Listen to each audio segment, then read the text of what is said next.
primera palabra que se me viene a la cabeza acerca de la ciudad es hogar. Yo nací, crecí y he vivido la mayor parte de mi vida aquí y pues indudablemente es mi hogar.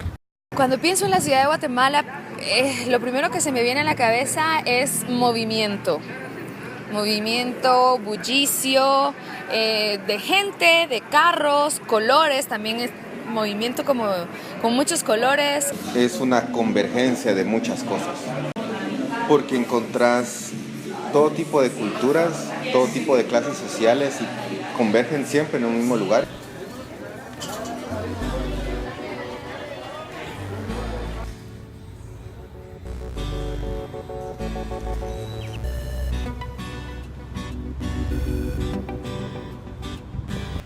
Yo imagino que como en cualquier ciudad del mundo, aquí todo pasa muy rápido.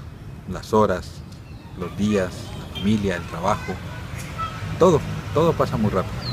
Siempre tenemos algo nuevo que contar, siempre hay algo que te puede sorprender de Guatemala, por muy absurdo que suene, para bien o para mal.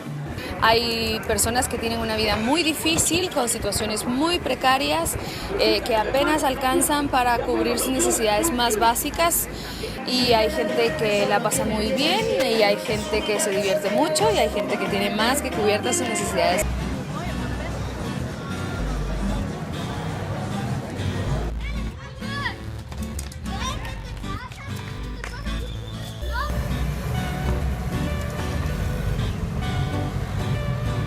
Sea donde sea, yo siempre voy a buscar un lugar donde el ritmo de vida sea mucho más lento, mucho más tranquilo, donde pueda encontrar la oportunidad de conectarme con mi entorno. Tenemos muchas zonas verdes, muchos parques y muchos espacios donde puedes ir y desconectarte. Si la ciudad de Guatemala unifica, digamos, o tiene como representación de diferentes sectores del país, el mercado central en sí mismo hace lo mismo. Aquí puedes encontrar mucho de la gastronomía de Guatemala, puedes encontrar mucha del trabajo artesanal de Guatemala, desde cosas muy baratas que puedes llevarte como un souvenir, como una pulserita de colorcitos, a cosas mucho más elaboradas y caras, como una pieza de jade o de plata o de cuero.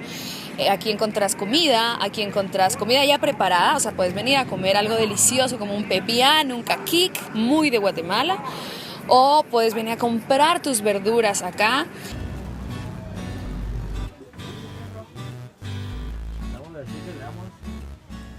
Me fascinan los colores de Guatemala, los colores de nuestra ropa, los colores con los que nos manifestamos, ¿no? Guatemala es un país cálido que siempre tiene sol y ese color vivaz de la naturaleza se refleja también en las artesanías. Entonces yo entro al mercado y me dan ganas de comprarlo todo. Me gusta venir aquí. En realidad, pues, al final tampoco se aísla uno tanto del ruido porque es plano. Pero al mismo tiempo uno puede relajarse, ver los árboles, ver el cielo, y es uno de mis espacios favoritos aquí en la ciudad. ¿Qué puedo hacer en Guatemala? Te diría pues, andar a Granada, andar a Cantabria y andar al Portalito. Digamos que son 3 bares clásicos e identitarios de Guatemala. Si querés llevarte algo tangible de Guatemala, sería una experiencia en estos 3 bares, ¿no? Porque te encontrás gente de todo tipo de clase social conviviendo, ¿va? Encontrás identidad en estos lugares, ¿no? Tal vez no venís a revivir momentos históricos de la revolución, pero al menos sí, por ejemplo, Portalito o acá en Granada, encontrás lugares donde seguramente estuvo alguien que aportó algo a la sociedad, ¿va?